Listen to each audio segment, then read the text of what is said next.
काम वासना बहुत उबलेगी, मोह बहुत उबलेगा, लोभ बहुत उबलेगा, भाव तो कहीं से कहीं तक नजर ही नहीं आएंगे आपके जीवन में। भाव भी थे आपके अंदर। अपवाद को छोड़ देना आपके, भैया इन लोगों ने क्या खाया था, अपवाद की बात नहीं कर रहे हम यूनिवर्सल नियम की बात कर रहे हैं। अपवाद हो सकते इस पृथ्वी पे। रामानुज अपवाद है गणितज्ञ में, वो पिछली यात्रा में करके आया था, तो उनको छोड़ देना। जो कृष्ण ने बोला है वही यूनिवर्सल नियम है, जो महावीर ने बोला है वही यूनिवर्सल नियम है। इस भोजन को नहीं ढूंढा हमने, तो भोजन को ढूंढने के लिए हमको फिर बेसिक में जाना पड़ेगा। कहाँ जाएंगे बेस में आप? जहां बच्चे का जन्म होता है वहीं से भोजन को समझें आप, तो बहुत गहरा समझेंगे आप। बिल्कुल भाई। जब बच्चे को जन्म देता है तो बाहर निकलने के बाद माँ के पेट में नाभि से जुड़ा हुआ रहता है, नाभि काट देते हैं, बाहर बच्चा आता है, तो सबसे पहले क्या करता है? दूध पीता है। दूध नहीं पीता, सांस लेता है। सांस लेता है। क्यों लेता है सांस?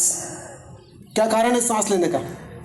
श्वास लेने का कारण है, अब नाभि में सूर्य और चंद्रमा बैठेंगे।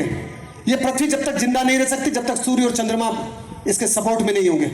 तो नाभि में सूर्य और चंद्रमा श्वास के द्वारा पहुंचते हैं और नाभि उसकी जिंदा हो जाती है अंदर से। अब ये नाभि अपने पैरों पे खड़ी हो चुकी है। अब इस बच्चे को माँ के सूर्य और चंद्रमा की जरूरत नहीं है, इस बच्चे में खुद के सूर्य और चंद्रमा आ चुके हैं।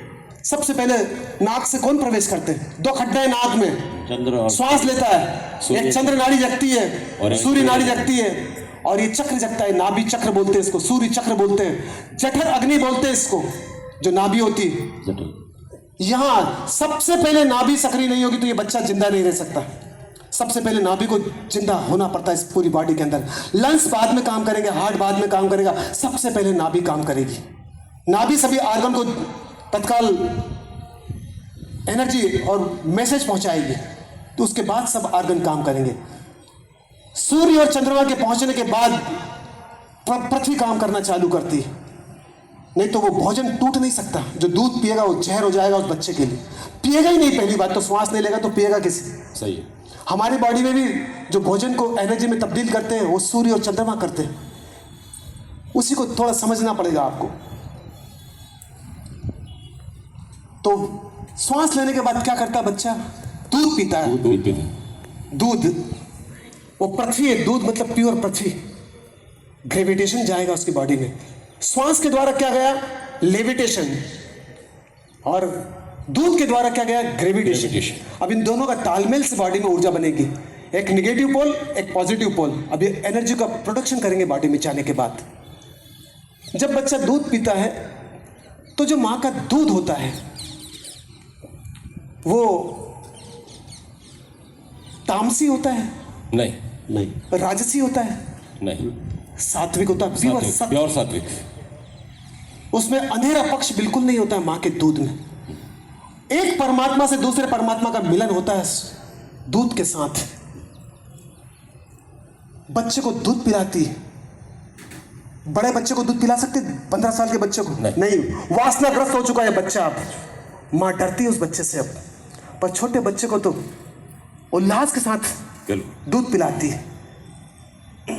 तो हिंदू का दूध अलग होता है, मुसलमान का दूध अलग होता है, सिख का दूध अलग होता है, ईसाई की माँ का दूध अलग होता है, जैन की माँ का दूध अलग होता है। जब दूध एक जैसा होता है तो धर्म अलग अलग कैसे हो सकते हैं? समाज अलग अलग हो सकते हैं, धर्म अलग अलग कभी हुआ ही नहीं आज तक पृथ्वी के ऊपर। जब गणित अलग अलग नहीं हो सकते पृथ्वी पे तो धर्म अलग अलग कैसे होंगे? धर्म तो 6 फीट के आदमी में एक जैसे होता है।